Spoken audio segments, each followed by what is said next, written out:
Guys, welcome to another episode of The Pulse, where we feature people doing amazing things in all sorts of fields, entertainment and acting and comedy and philanthropy and so many other things. Multi-talented, have done it in multiple genres, have a great story and history.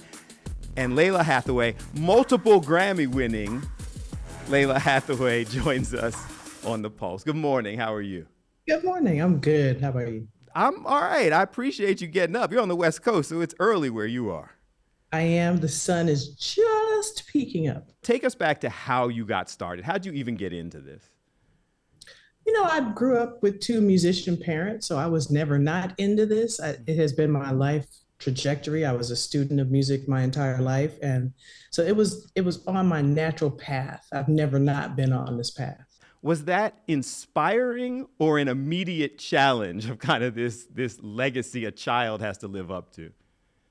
Well, I never felt it really until I was an adult. It was never put on me as a child. So I think that I come from a family full of musicians. My sister's a musician, my mother is a musician. And so for us, that was the natural order of things. And I really grew up thinking that most people had musicians in their families, believe it or not. That was just all you saw. Like, what do you mean sing? Yeah, Like, that's what we're supposed to do. We sing, we play absolutely. instruments. So then if that's the case and you were kind of born into at least that environment, when did you choose it? When did you know this was a path for you? This is the truth. It was never a choice. It was always the trajectory of who I was and where I was going. There were other things I wanted to do along the way. I wanted to be a magician. I wanted to be a comedian or an actor. I've painted, I tried to dance, but I've always been a creative, and music has always been like the centerpiece of that. Okay, so it just was supposed to happen. Absolutely. Was there a time when it was, this is my break? This is when I'm now doing career? Like, when did it click for you that, okay, this is the journey, this is the career? I went to performing arts high school, and then I went to the Berklee College of Music. And so from that point on, from really studying music every day and getting to play music every day, I got signed when I was in college and started making a record. So it has always been this sort of, I've always been on this winding path of how to create music and go out and play music for people. So probably in my early teens or late teens, I realized like, okay, this is where I am. This is what I'm doing. This is what I'm supposed to be doing. But it literally was always the path of my life. And never overwhelming, because someone like you grew up with legends in your household, both family and collaborations. So it was never a moment where you went, whoa, look at some of the people I'm chilling with. No, no. I feel so blessed because I meet so many young folks now, and they don't exactly know what their passions are yet or what they want to do in life yet. And I always knew, it was always very clear to me that I was a musician, that I was a creative person. So that has always been my path. There are a lot of legacy people who always were in it and just aren't that good. I mean, we have a lot of, there's professional athletes who are sons and daughters of the greatest Sure. and carry that throughout, but just can't play. So even if it Yeah. was always your path, when did you know that you had the gift, like multiple gifts? Now that's a good question. I don't know. It's like kind of asking a fish, like, when did you know you were in the ocean? Like, I really, really always was a musician, no matter at what level. I always understood that I would continue to get better, that my gift would continue to evolve and make room for me, as it still does. I'm still reaching, I'm still a student, I'm still learning. My voice is still improving, my ideas are getting better, my writing is getting better. So it's an evolution for me. It really is. It really has been a journey. Even still, multiple Grammys and a voice that people recognize that can do so many Absolutely. different things. Absolutely. I can't stop there. I want to be the greatest of all time. So I'm going to always keep learning, always keep studying, always keep trying to expand my territory in terms of the sound and the comfort that it brings and the balm and all of that. It's really my mission. But for a long time, it was about, or at least the question, or one of the questions was your legendary father, your Donny Hathaway's daughter. So that kind of comes with the territory. I read something I think that was interesting, that when you were younger, it was kind of like, okay, yes, I'm, I'm Donny Hathaway's daughter, but there's more to me. And it sounds like at some point it transitioned from like, I'm tired of answering these questions to I kind of embrace what the pieces that made me are. Is that a fair assessment? I mean, I have gotten some really crass questions about my father. I think that people associate us, but forget or put to the side that I am his daughter. You know Okay. what I mean? So I have never had a problem answering questions about him. People tend to, at one point in my career, I used to say that I had a group of flashcards. I knew how people were going to ask the questions. I knew what the questions were. It's how much of an influence has your father been on your Yeah. career? What is the thing you learned from your dad? People didn't really get into the music of it. I think that's what I objected to, and I have always embraced that legacy. It's so important to me to show up and be able to have one foot in that legacy and then the other foot walking forward to take that legacy forward. So I think probably in my 20s and 30s, you might have caught me on a day where I could look at a person interviewing me and know exactly what questions they were going to ask, which was boring to me. Okay. But now I think the questions are more thoughtful. I think we have more insight. I know that I have more insight and I have a lot more to offer as an artist, as a And daughter. I don't know if I'm just blissfully naive. Like I can't the crass or disrespectful. I can't even fathom what those questions would be. Sometimes I'm at a concert and there are people, they're dressed like my dad. Mhm. Or people will bring pictures of his headstone to a Mm. show. And I think that there's so much. He's such a sort of mythic figure, and people forget that when they approach me, that while I am the closest thing they will get to you know being near him, it's still I am his child, and Right. so I feel the way. You know what I mean? Right. Right. Understand that was someone you were a fan of, but that actually was my father. And Absolutely, that's it right there. coming up next, she's so talented, she's actually hard to define and prefers we don't even try. People, I think, sometimes have struggled to figure out how to define you. And it has always seemed like you said, don't. So Yeah. how do you Don't define struggle. yourself? Don't struggle. You have, throughout this career, you've kind of been all over the place. You're jazz musician, R&B musician. You've done things with Snoop. And people, I think, sometimes have struggled to figure out how to define you. And it has always seemed like you said, don't. So Yeah. how do you Don't define struggle. yourself? Don't struggle. Don't struggle. I don't define myself. I'm a musician. And so I feel like a lot of times, particularly in the entertainment industry, there is a need to compartmentalize you and put you in a box. They don't do it to men as much. Hmm. They don't do it to instrumentalists as much. So for me, being a musician, the quest is to get into as much stuff authentically as I can. And it's important to me to be able to play with Take Six, with Snoop Dogg, with Kendrick Lamar, with Esperanza Spalding, with Herbie Hancock. It's important to me to stretch and evolve, and that's the only way to do that. And that's pretty amazing that list of people you can just rattle off very casually. And I think it's because there is no specific genre, right? You Mhm. just kind of, I'm a singer, I'm a performer, I'm a musician. And it seems like from the outside that would continue to open a lot of doors and make it a lot more fun for you. It is. It is a lot of fun. I love what I do. I have, as you can see, great passion for what I do.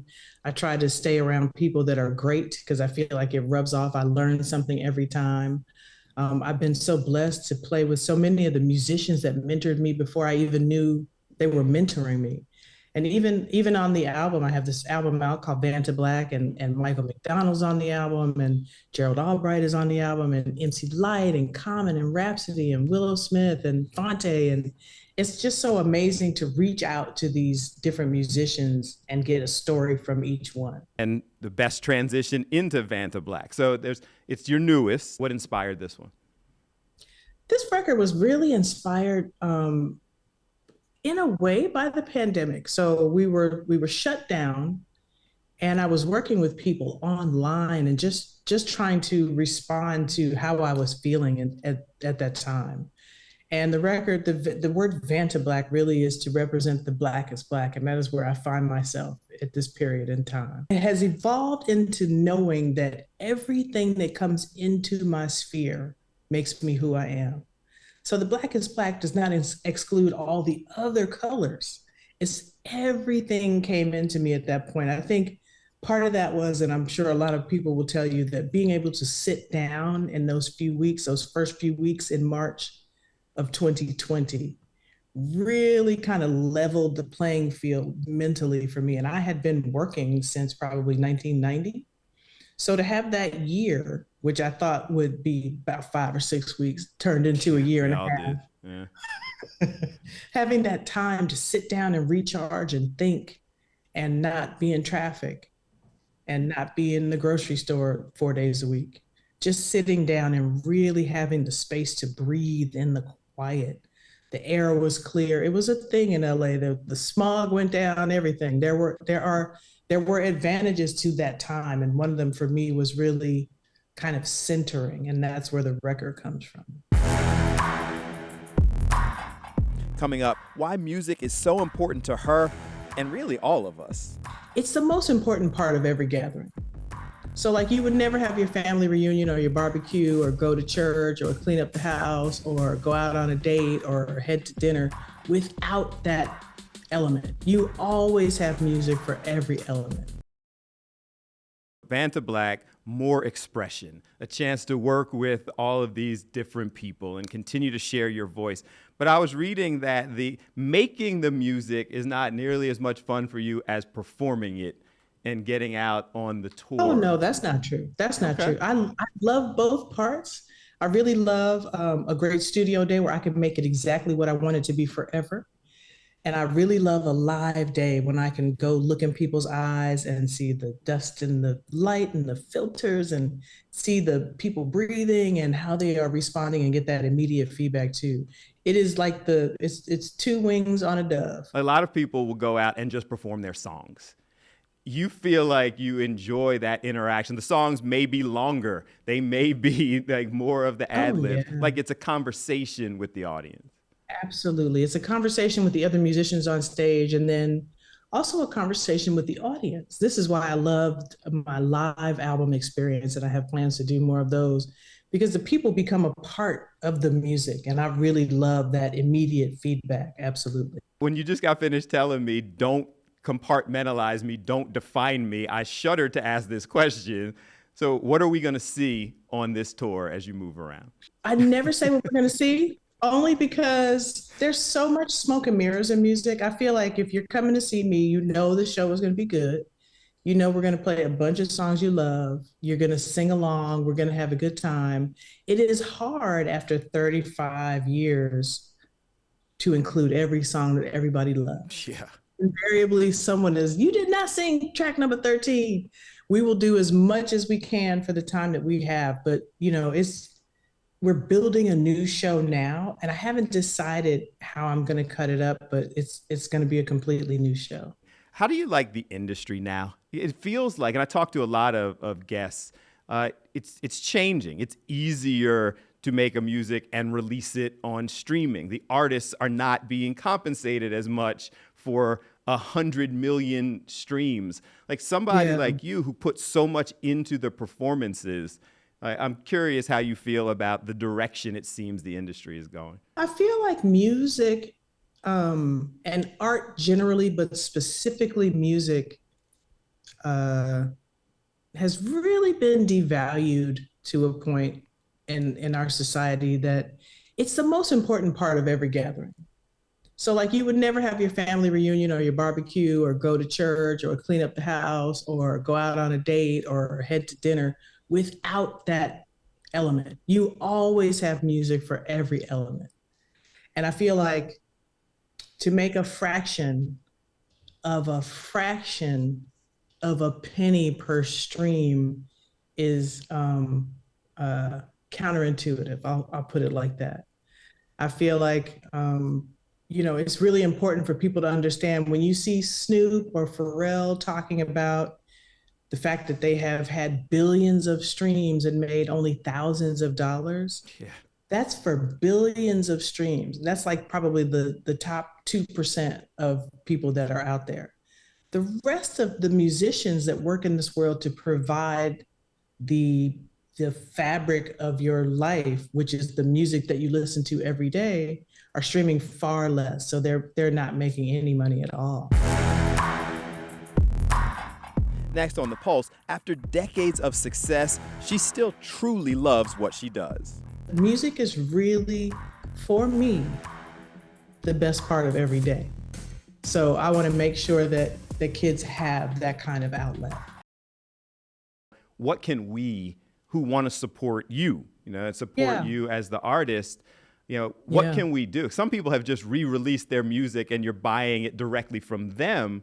What do we as consumers do if we're opposed to this? What you can do is you can buy the record. That's always really helpful. I think it's over 1,000 streams equals a buy of some sort. I don't remember the equation. You can buy the record. You can go see an act that you like live in concert. You can support your live local musicians. You can support kids that are trying to learn music. I think in a lot of places, music doesn't exist in school anymore, and that's really important, particularly for kids of color, because a lot of that is history as well. It's English, it's math. It makes kids smarter. It makes their cognitive learning smarter. So it's a really important piece that I think people kind of put to the side. But music is really, for me, the best part of every day. So I want to make sure that the kids have that kind of outlet. I feel like that's a smooth segue to our final question we ask everybody. So we ask everybody, when they hear the phrase, use your voice for good, what does that mean to you? That means for me to speak life into every situation. It means to try to be as positive as possible, to use my voice to really uplift people. And that's an important tenet of what I do. I really feel like when you come to a show, you may laugh, you may cry, you may feel wrung out, you may feel angry, but what I want you to leave with is hope. And that's really important to me because music at a certain point was really to uplift people. And that's really what I try to do. Vanta Black is now out. You can follow her on social media. You can go to her website, buy it directly for all the things that we were just talking about. And I got to tell you, too much love and respect and recognizing how early it is on the West Coast. Thank you. Guys, thanks so much for watching another episode of The Pulse, today with Lalah Hathaway. Comes from a legendary family. She's accomplished so much herself. I enjoyed the discussion. I hope you did as well. A reminder that you can listen to the entire unedited version of this interview, all places where podcasts are available. You can get this and every episode of The Pulse on demand by downloading the Fox Local app. You can hit me up at Bill A. Fox29. I am always eager to hear from you, and I appreciate you watching. And coming soon to The Pulse, comedian Godfrey. If there's a shortcut, I would have taken it. But there is none. My shortcut was I moved to New York, and I do 40 shows a week. That's the fastest I could get good at. That's what I did. Yeah, 40 shows? Yeah, me, Bill Burr, Patrice O'Neal, all of us. We're doing like 30 to 40 a week. That's how you get good. That's how you get good. That's the fastest I could go. And I'm not saying I'm the greatest, but a lot of people that shouldn't be doing podcasts are doing podcasts. And I blame Amazon for letting people order microphones. As soon as they got to order a microphone, they're podcasting. I was like, oh, God. I'm feeling attacked because I would have used why are you feeling? I thought you were a journalist. No, why? I'm not talking about you. Aren't you like a real news guy? No. It depends on who you ask. I leave you today as I always do, reminding you whenever you can, use your voice for good and have a good one.